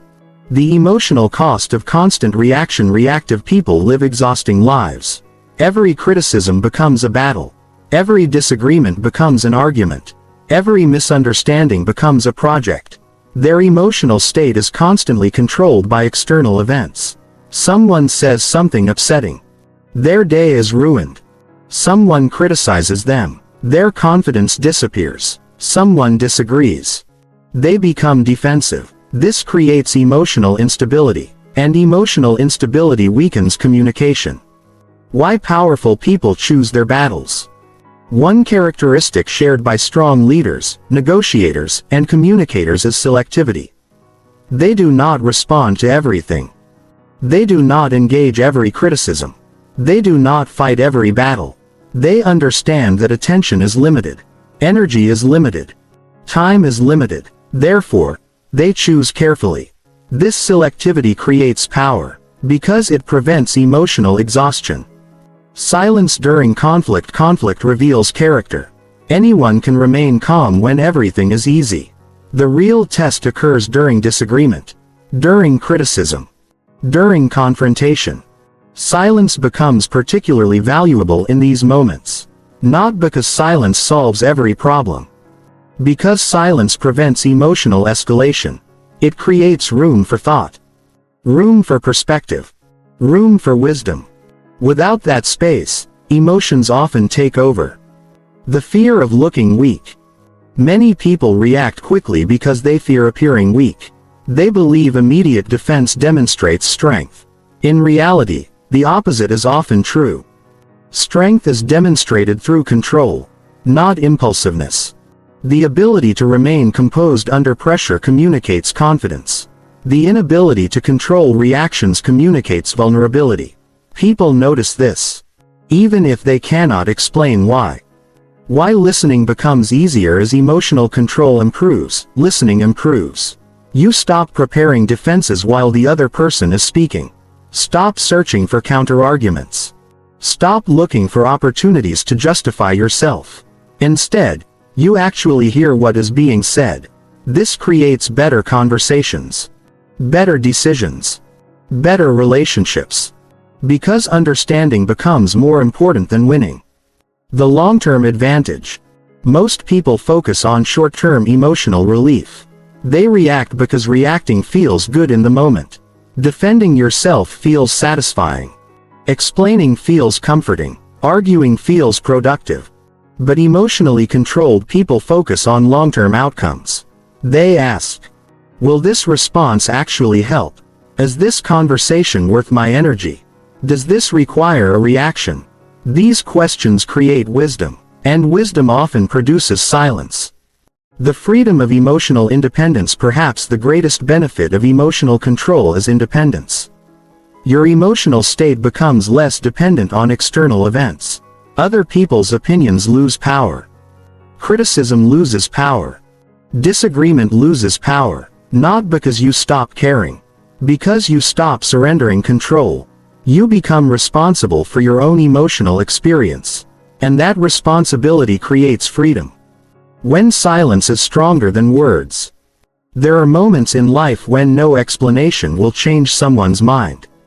No defense will satisfy them. No argument will persuade them. Many people continue talking anyway. They continue because they hope the next sentence will finally work. Emotionally strong people recognize these moments. And when they do, they stop. Not because they have given up. Because they understand reality. Sometimes silence communicates more confidence than another 1,000 words ever could. The greatest communicators are not simply skilled speakers. They are skilled managers of their own emotions. They know when to speak, when to pause, when to respond, when to remain silent. They understand that emotional control is not weakness. It is strength in its most disciplined form. And once you develop that discipline, something remarkable happens. You stop explaining every criticism. Stop defending every decision. Stop reacting to every challenge. Your communication becomes calmer, cleaner, more deliberate. And for the first time, your words begin coming from confidence rather than emotion. Because true power does not come from controlling conversations. It comes from controlling yourself. Chapter 9. Building unshakable self-trust. At the root of over-explaining lies a simple problem. You do not fully trust yourself. This statement may feel uncomfortable. Many people immediately resist it. They think, I do trust myself. But if that is true, then why do you constantly seek reassurance? Why do you explain every decision? Why do you need approval before feeling confident? Why do criticism and disagreement affect you so deeply? The answer is not a lack of intelligence. Not a lack of capability. Not a lack of potential. It is a lack of self-trust. And until self-trust becomes stronger, the need for validation will continue. Because validation is often a substitute for trust. When you cannot trust yourself, you look for someone else to do it for you. What self-trust really means. Many people misunderstand self-trust. They think self-trust means believing you are always right, always confident, always certain. But that is not self-trust. That is arrogance. Real self-trust is something different. It means believing that you can handle the consequences of your decisions. Even if you make mistakes. Even if people disagree. Even if things do not go perfectly. Self-trust is not confidence that you will never fail. It is confidence that failure will not destroy you. Why you need other people's approval. When self-trust is weak, approval becomes essential. Imagine making a decision. Instead of asking, what do I think? You ask, what does everyone else think? The opinions of others become more important than your own. Their approval becomes the source of certainty. Their agreement becomes the source of confidence. This creates dependency. Because your emotional state becomes tied to external reactions. The moment approval disappears, confidence disappears with it. The childhood roots of self-doubt. Many people learn to distrust themselves early in life. Perhaps their opinions were dismissed. Their choices were criticized. Their instincts were questioned. Their mistakes were punished harshly. Over time, a message formed. I cannot trust my own judgment.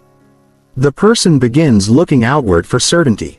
Teachers, parents, friends, partners, bosses, experts. Anyone who seems more trustworthy than themselves. This pattern can continue for decades, unless it is consciously challenged. Why over-explaining is a trust problem? Every unnecessary explanation contains an invisible message. The message is, I don't fully trust my decision unless you approve of it. Most people never say these words directly. But their behavior communicates them clearly. The explanation becomes a request for confirmation. A request for reassurance. A request for validation. The stronger your self-trust becomes, the less necessary these requests feel. Because certainty begins coming from within. The danger of external validation. External validation feels wonderful. Someone agrees with you, supports you, approves of you, understands you. The problem is not receiving validation. The problem is depending on it. Dependency creates weakness. Because external validation is unpredictable. Some days people support you. Some days they criticize you. If your confidence depends on those reactions, your confidence becomes unstable. Like a boat tossed around by every wave. Self-trust creates stability. Because it comes from a source that cannot be taken away by someone else's opinion. Why mistakes destroy weak self-trust? People with weak self-trust often treat mistakes as evidence of incompetence. One bad decision becomes, I can't trust myself. One failure becomes, I always make the wrong choices. One setback becomes, I need someone smarter to tell me what to do. This mindset destroys confidence. People with strong self-trust view mistakes differently. They see mistakes as information, feedback, experience, growth. A mistake becomes something to learn from rather than something that defines them. The need to stop seeking permission. One of the biggest obstacles to self-trust is the habit of seeking permission. Permission to change careers. Permission to set boundaries. Permission to pursue goals. Permission to say no. Permission to be different. Many adults continue asking permission long after nobody is actually requiring it. The habit remains because it feels safer. If someone approves your decision, responsibility feels smaller. But confidence requires ownership. And ownership requires letting go of permission. The relationship between trust and certainty. People often wait for certainty before taking action. They think, once I'm completely sure, I'll move forward. Unfortunately, certainty rarely arrives first. Confidence usually comes after action, not before. Self-trust develops through experience, through decisions, through mistakes, through recovery. Waiting for certainty often means waiting forever. Trust grows when you act despite uncertainty. Keeping promises to yourself. One of the fastest ways to build self-trust is simple: keep promises to yourself. Most people understand the importance of keeping promises to others, but they constantly break promises to themselves. They say they will start tomorrow. Then they don't. They say they will set boundaries. Then they don't. They say they will stop people pleasing. Then they don't. Every broken promise weakens trust. Not just trust from others. Trust in yourself. The internal reputation. You have a reputation with yourself. Most people never think about this. But it exists. Your mind is constantly observing your behavior. When you keep commitments, your internal reputation improves. When you abandon commitments, your internal reputation suffers. Eventually, your subconscious forms a conclusion. Either, I trust this person, or, I don't trust this person. That person is you. And this internal reputation influences confidence more than most people realize. Why self-trust requires self-respect. Trust and respect are connected. The more you respect yourself, the easier it becomes to trust yourself. The more you betray your values, the harder it becomes. Self-respect comes from alignment. Doing what you know is right. Speaking honestly. Honoring your principles. Protecting your boundaries. Keeping your word. These actions strengthen identity, and a strong identity naturally creates trust. Learning to trust your judgment. Many people fear making decisions because they fear making mistakes. But judgment improves through use, not avoidance. You do not develop good judgment by avoiding decisions. You develop it by making decisions and learning from outcomes. Every choice becomes training. Every experience becomes information. Every mistake becomes education. Over time, confidence grows. Not because you become perfect. Because you become experienced. Why confident people need less advice? Confident people still seek advice. They still learn from others. They still value expertise. But there is a difference. They gather information without surrendering responsibility. Many people collect advice because they want someone else to decide for them. Confident people collect advice because they want better information. The final decision remains theirs. This distinction is crucial, because self-trust requires ownership.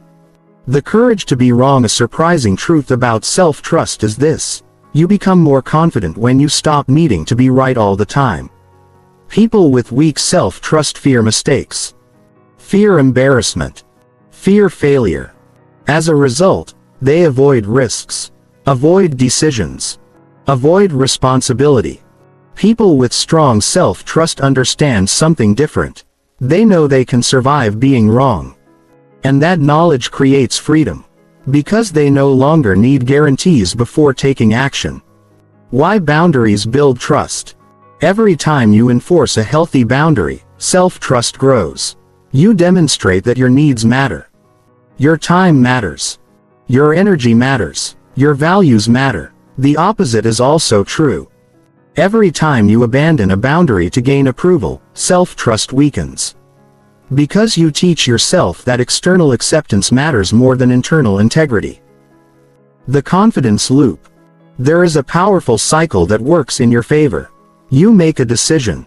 You trust yourself enough to act. You survive the outcome. Your trust grows. The next decision becomes easier. Your confidence increases. Your trust grows again. This cycle eventually becomes self-reinforcing. Confidence creates action. Action creates evidence. Evidence creates confidence. The end of over-explaining. As self-trust strengthens, over-explaining naturally decreases. Not because you force yourself to stop. Because the need disappears. You stop explaining every decision. Stop defending every preference. Stop seeking approval for every choice. The urge fades because its purpose fades. You no longer need constant reassurance. You become your own source of certainty. Trusting yourself during criticism. One of the greatest tests of self-trust occurs during criticism. Can you hear criticism without collapsing? Can you consider feedback without losing confidence? Can you remain grounded when someone disagrees? People with strong self-trust can. Not because criticism never hurts. Because criticism no longer defines them. They evaluate it. Learn from it if necessary. Then move forward. Their identity remains intact. The foundation of true confidence. Many people spend years chasing confidence. Trying to look confident. Sound confident. Appear confident. But true confidence rests on a foundation. That foundation is self-trust. Without self-trust, confidence becomes performance. With self-trust, confidence becomes natural. You stop pretending. Stop proving. Stop convincing. Because deep down, you already know something important. You can trust yourself. And once that belief becomes strong enough, something remarkable happens. The need for constant approval begins disappearing. The need for endless explanations fades. The need to justify every choice vanishes. Because you no longer require other people to tell you that your decisions are valid. You already know. And that knowledge creates a kind of confidence that cannot be taken away by criticism, rejection, or misunderstanding. It becomes stable, reliable, unshakable. Because it comes from within. Chapter 10. Becoming the person who needs no validation. Most people spend their lives searching for something they already possess. They search for proof that they are enough. Enough to be respected. Enough to be loved. Enough to be successful. Enough to be worthy. And because they do not fully believe it themselves, they look for evidence in other people. They look for approval, praise, recognition, validation. Every compliment feels like confirmation. Every criticism feels like a threat. Every disagreement feels personal. Every rejection feels devastating. Their self-worth rises and falls according to external reactions. And without realizing it, they become prisoners of validation. This is the final stage of the over-explaining cycle. Because over-explaining is rarely about communication. It is often a request. A request that sounds like, "Please tell me I'm okay." The moment you no longer need that reassurance, everything changes. The validation trap. Validation feels good. There is nothing wrong with enjoying it. The problem begins when validation becomes necessary.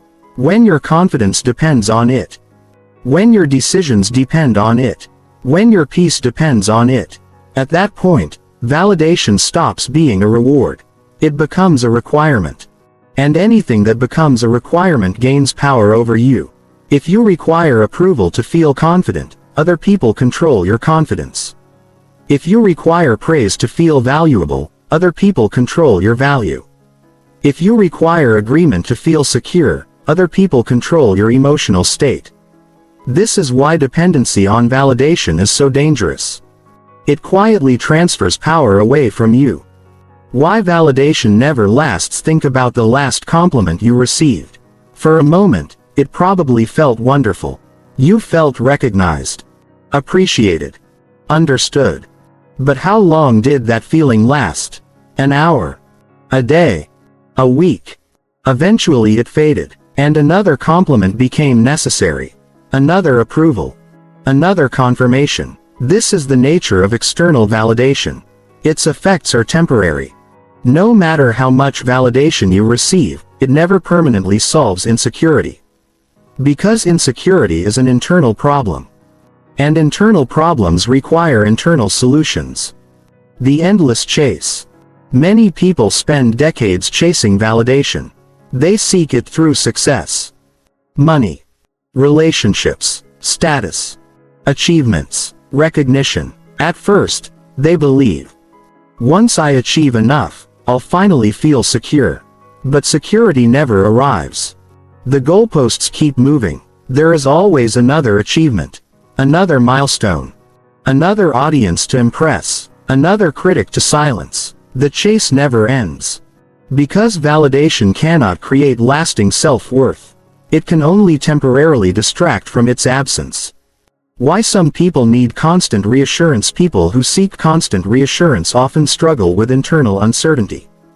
They do not trust their own perception, their own judgment, their own worth. As a result, they continually ask others to confirm reality. Did I do okay?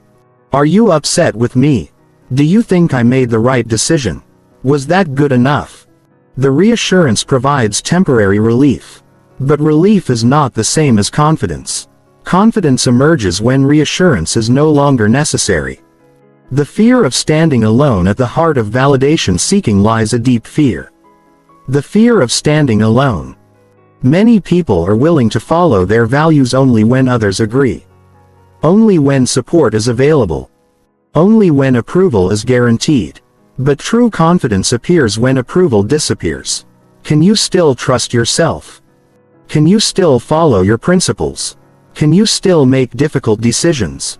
Can you still stand by your beliefs? This is where genuine strength is tested. Why independent thinkers are respected. The people who leave the greatest impact on the world share a common trait.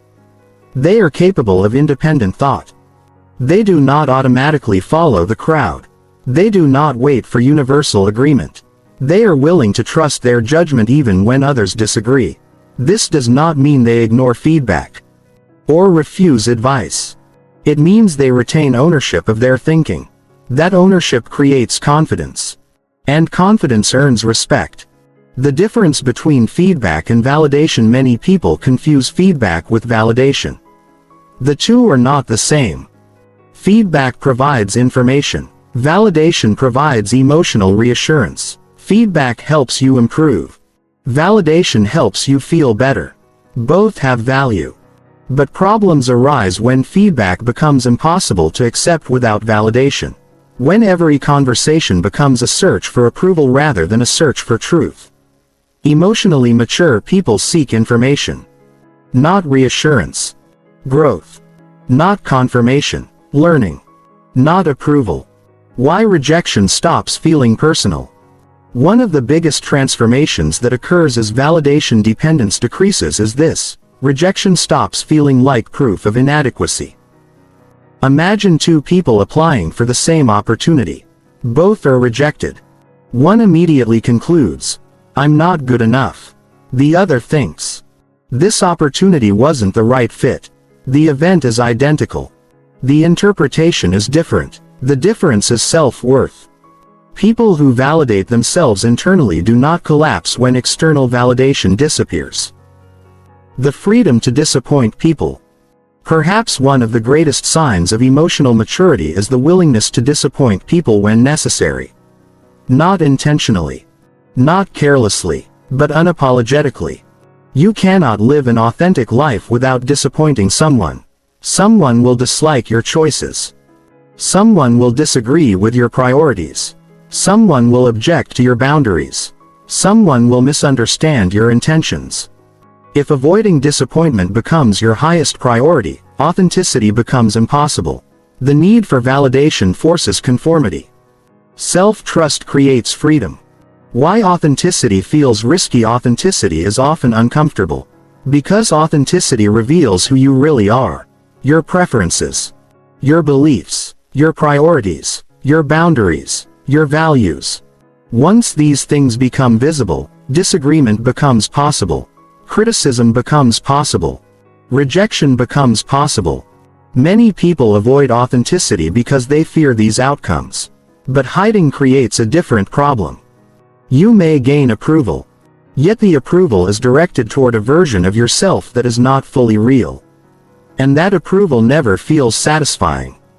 Because deep down, You know it was earned through performance, not authenticity.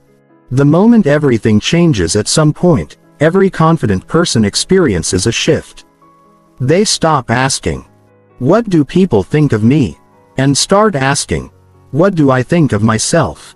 This shift changes everything, because attention moves inward. Instead of managing perceptions, you focus on character. Instead of earning approval, you build integrity. Instead of chasing validation, you develop self-respect. And self-respect is far more powerful, because it cannot be taken away by another person's opinion. The practice of self-validation does not mean ignoring reality. It means recognizing your own experience without requiring external confirmation. It means saying, "My feelings are valid, my needs matter, my perspective has value, my boundaries are reasonable," without needing someone else to agree first. This practice feels unfamiliar at first, especially for people who have spent years seeking approval. But over time, it becomes natural. And as it becomes natural, dependence on validation decreases. The new source of confidence. Eventually, confidence begins coming from a different place. Not praise, not applause, not approval, not recognition. Confidence comes from alignment. You know who you are. You know what you value. You know what matters. And you act accordingly. This creates inner stability. A stability that does not disappear when someone criticizes you, or misunderstands you, or rejects you. Because your confidence is no longer built on their opinion. Why over-explaining finally disappears by this stage, the need to over-explain begins fading naturally. Not because you force yourself to stop. Because the emotional reason behind the behavior no longer exists. You no longer need every person to approve. No longer need every decision validated. No longer need every misunderstanding corrected. No longer need every boundary defended. You communicate clearly, respectfully, honestly. Then you let your words stand. Because your confidence is no longer dependent on the response. Becoming unshakable. An unshakable person is not someone who never feels doubt, never feels fear, never feels rejection. An unshakable person experiences all of those things, but they are not controlled by them. They trust themselves through uncertainty, trust themselves through criticism, trust themselves through mistakes, trust themselves through disagreement. That trust becomes their foundation. And foundations do not disappear because of a single opinion. The final freedom. The ultimate freedom is not getting everyone to understand you. It is being okay when they don't. It is not getting everyone to approve of you. It is being okay when they don't. It is not avoiding criticism. It is surviving criticism without losing yourself. It is not eliminating rejection. It is remaining valuable even when rejection occurs. This freedom changes the way you communicate, the way you think, the way you live. Because for the first time, you stop living in reaction to other people's opinions. And start living according to your own values. One day, you will notice something strange. Someone disagrees with you. And you do not feel the need to explain. Someone criticizes you. And you do not rush to defend yourself. Someone misunderstands you. And you do not spend hours correcting them. Not because you have become cold. Not because you have stopped caring. But because you have finally learned something that changes everything. Your worth does not increase when people approve of you. And it does not decrease when they don't. Your value was never determined by their opinion. It was only hidden by your dependence on it. The moment you stop seeking validation, you stop giving other people control over your confidence. And the moment that happens,